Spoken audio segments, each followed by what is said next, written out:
Welcome to Cognitive Concurrence, where we will begin to separate truth from lies, develop understanding based in true knowledge, and take right action in accordance with natural law. Now, here's your host, Jay Anarchon.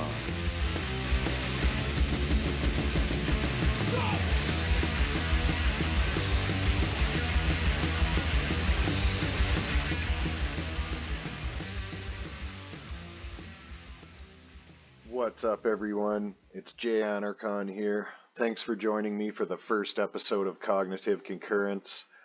Just a couple things I wanted to get out of the way before we get into the first episode.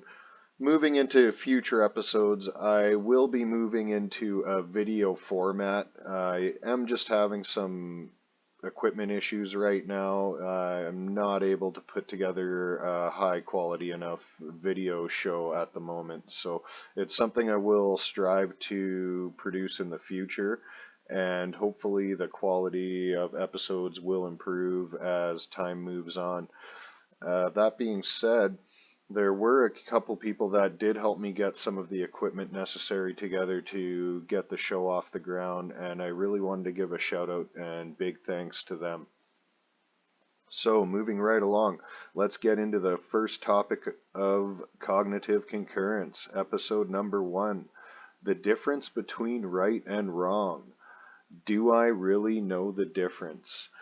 And I know this sounds like a very mundane topic, maybe something that everybody already thinks they know. Most grown adults, I think, assume that they know the difference between right and wrong. But I will say this, folks, I would say that the reality is otherwise, and case in point is really planet Earth. The state of the earth is evidence of the lack of morality of humanity right now, and I would state that most people do not know the difference between right and wrong. Can you define all right and wrong action in 1 or 2 sentences? You, the viewer, right now, this is a question I am posing to you. Can you define all right and wrong action in 1 or 2 sentences? I'll give you 10 seconds.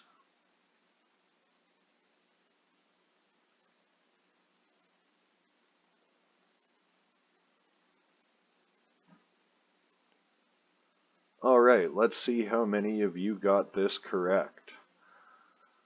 Defining a right action and a wrong action. A right action results in no harm being caused to another individual or their property.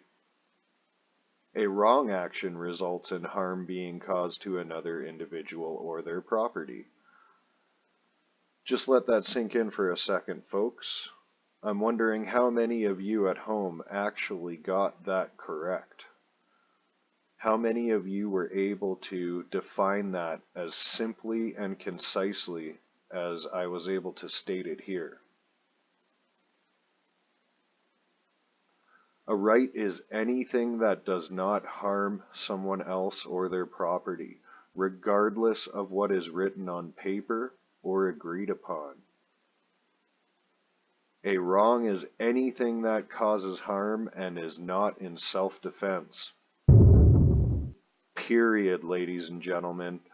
There's no theosophical debate on this. There's no philosophical debate. It really is that cut and dry. And if you can think of any wrong action, it will definitely cause harm to somebody or their property. Any right action does not cause harm to somebody or their property. And people will debate silly issues like, say, selling drugs or something like that, and ask, is that a right? And I will state that yes, if somebody wants to sell heroin, as long as they are selling it to consenting adults, then yes, that is a right. If somebody wants to own a missile launcher, is that a right? Yes, that is a right. What you choose to do with these things are the determining factor. And again, it does not matter what is written on paper. It doesn't matter where you are on the face of the earth, which brings us to the next slide. When is a right and a wrong a wrong? Does it change? Is it variable? The answer is no, ladies and gentlemen. Human rights are objective and exist inherently in nature. That means that they are unchanging and they exist in reality regardless of what human beings think, say, or do. They are not subjective to governments, they are not subjective to location, they're not subjective to time and history. Human rights always exist. A right can never be made a wrong under any circumstances. It doesn't matter if the whole society agrees that it's wrong, a right is still a right. A wrong can never be made a right. It doesn't matter who agrees on it. It doesn't matter what you write down on paper. A wrong can never be made a right under any circumstances. It is impossible for a group of people or organization to have rights that do not exist for the individual. That means if one person does not have the right to do something, a group of people does not have the right to do that. For example, I don't have the right to go to the local store in my town and rob them. Neither would a group of 6 people. More people in a group does not create rights that do not exist for the individual.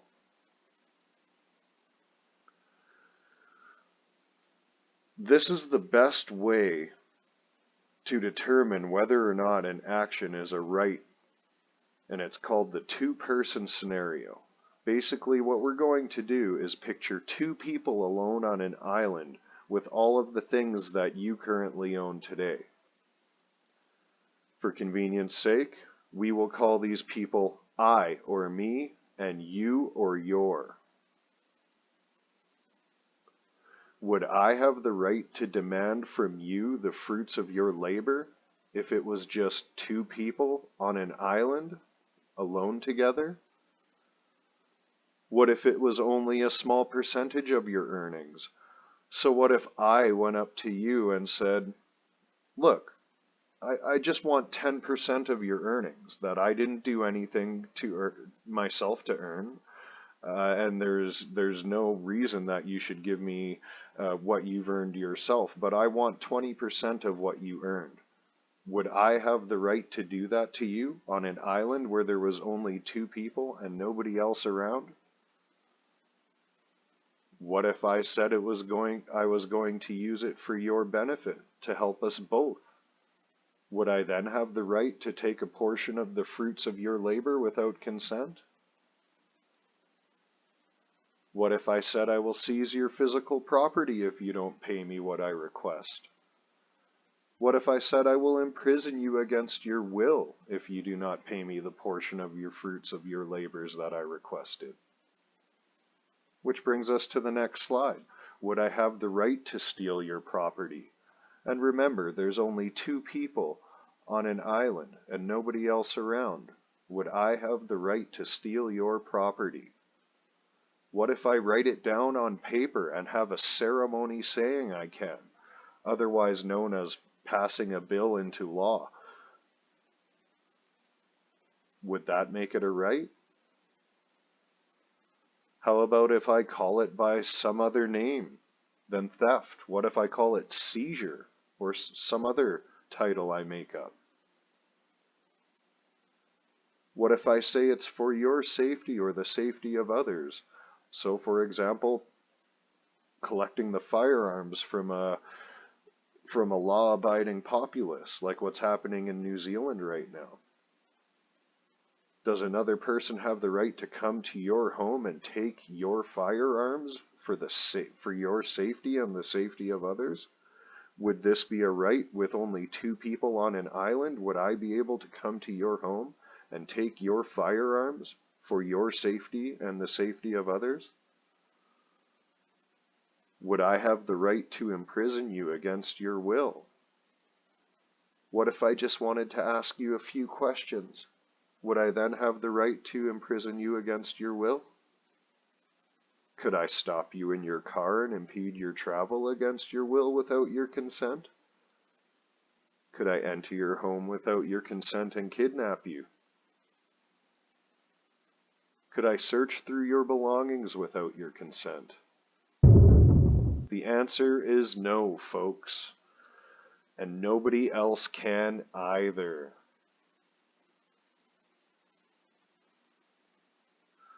No one can delegate a right they themselves do not possess. If I do not have the right, how could I delegate this right to another person?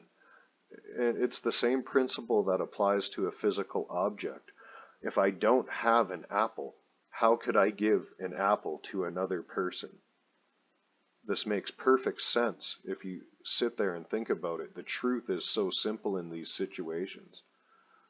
Can I tell someone else they have the right to take your property when I myself do not have that right? Could I do this with any of the other actions mentioned previously? Can I delegate rights I do not have to groups of people? So I can't tell my friend Peter that he can enter your home anytime he wants because I don't have the right to enter your home. So if I can't delegate a right I don't have to my friend Peter, could I maybe delegate that right to a group of people or organization?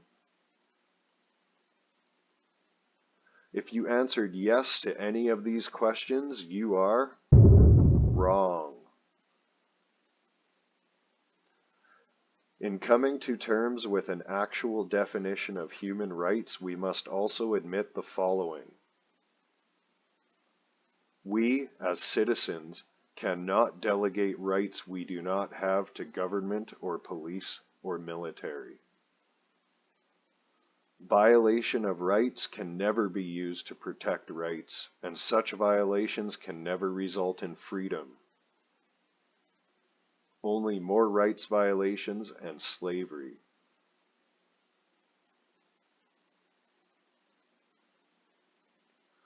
Defining factors within slavery. A slave cannot own property. Slaves do not have the right to decide how much, if any, of their wages they can keep. Slaves are threatened with violence if they refuse to cooperate with their masters. Slaves must ask permission for basic human rights. To sum it up, slaves must submit to anything their masters impose.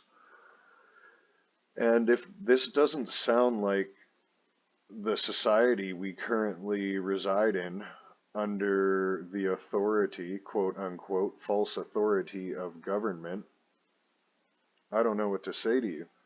This sounds exactly like life in Canada to me. I found this amazing meme online. It says, "Status then and now, 1861.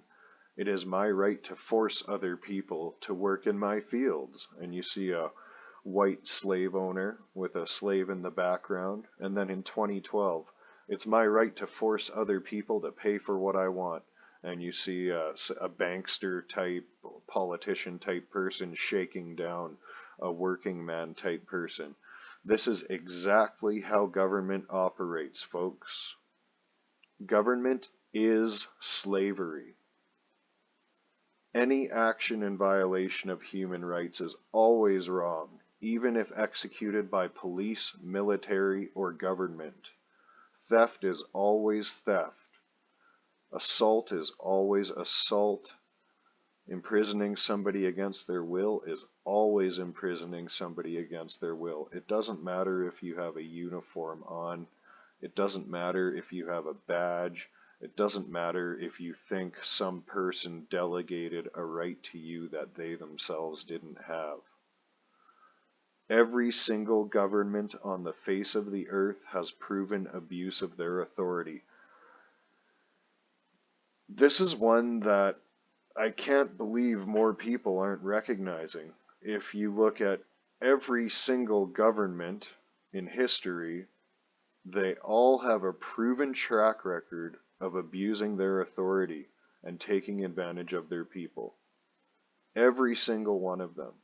and many of them in recent past have had genocidal consequences for the citizens of that country. When will we start taking a look at history and learning from our past mistakes so that we don't repeat them? Now let me ask you this. Is an immoral society more likely to exist in freedom or in slavery? Let me ask that again. Is a society who does not know the difference between right and wrong more likely to exist in freedom or in slavery? Let's take a look at where our current mentality has got us as a nation in Canada. I see a lot of work out there from an American perspective and not too much from a Canadian perspective, so a lot of the work on cognitive concurrence will be coming from a Canadian perspective. And I also have to say this, folks, Canada is one of the most asleep nations on the face of the earth. I'll say that again. Canada is one of the most asleep nations on the face of the earth. People's main news source in Canada is Facebook. They think they can read a meme and they're educated on a topic. This is how bad it is in Canada. And if you don't think that's true, just go talk to somebody on the street.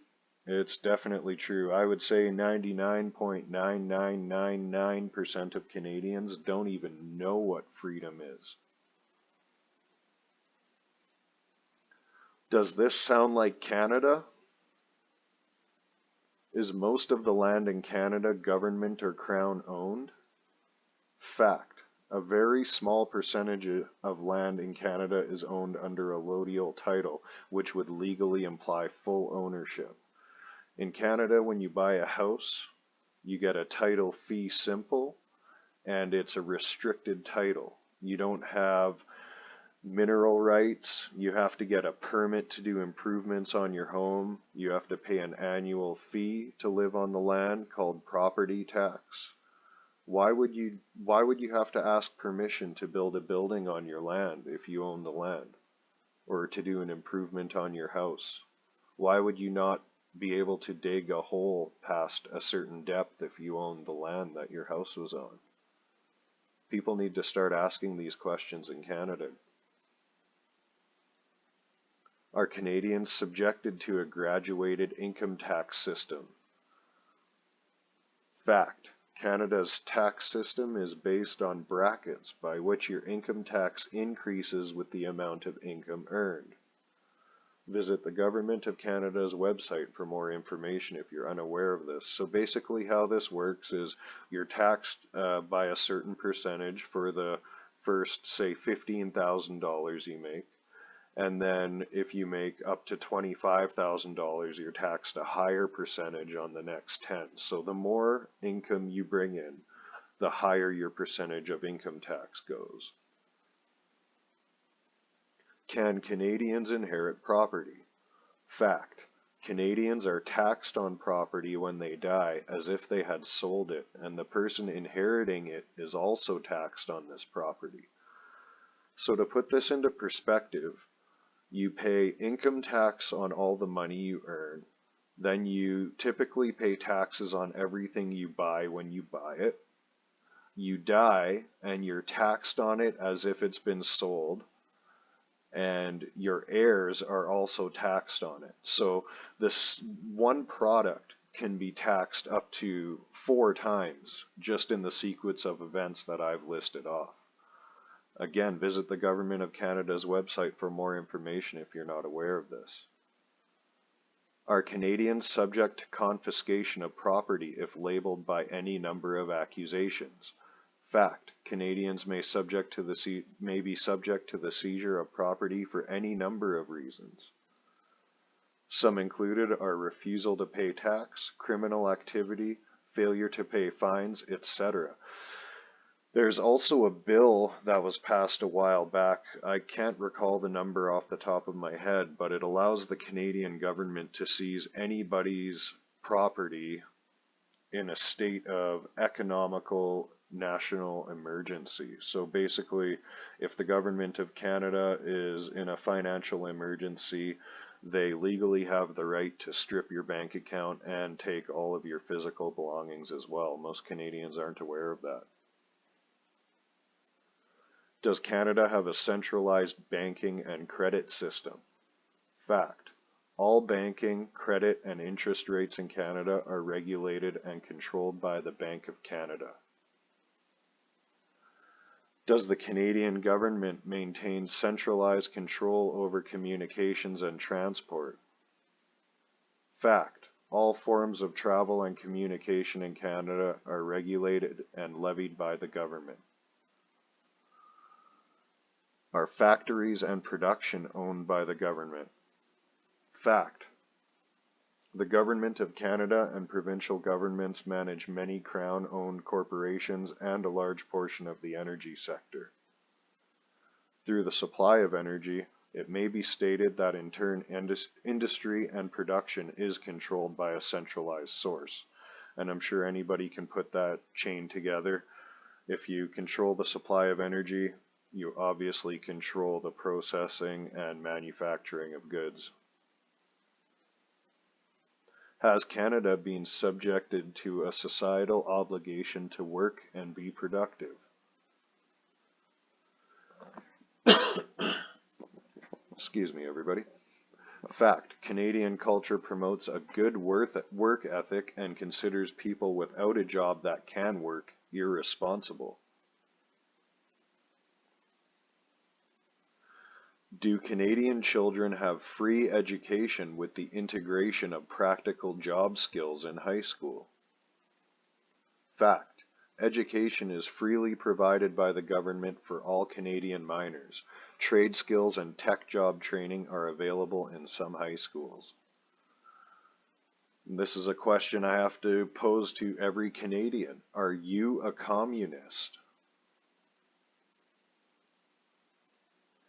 Canada is a communist country. That's something most Canadians do not know and will not like hearing. Just like hearing that most of them do not know the difference between right and wrong. Is it really surprising that most people are unaware that we are living in a communist country? The 9 questions asked in the previous slide were relative to the 10 planks or building blocks of communism as stated in the manifesto of the Communist Party, written by Karl Marx and Friedrich Engels. Many communists have been quoted stating that communism must be ushered in under the guise of socialism. How many times have you heard that? Well, Canada's kind of socialist, you know, we're a democratic socialist country, or we're a socialist this, you know, some sort of hyphenated socialism. Most people are unaware that socialism actually originates out of communism. There are many so-called democratic socialists in Canada. Most socialists cannot correctly define socialism, communism, nor the relation of the two. And once again, the origins of socialism are communism. Let's take a look at socialism versus communism.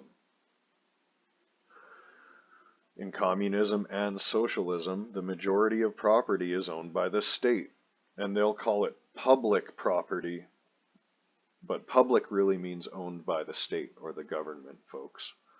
Education is provided by the state. Wages are regulated and taxed by the state. There's a graduated income tax, state control of transportation and communication. Many Canadians are unaware of the censorship issues we face in Canada as well, and I think that's because Canada is so heavily censored already. Take a look online right now. The government's constantly complaining about the social media conglomerates allowing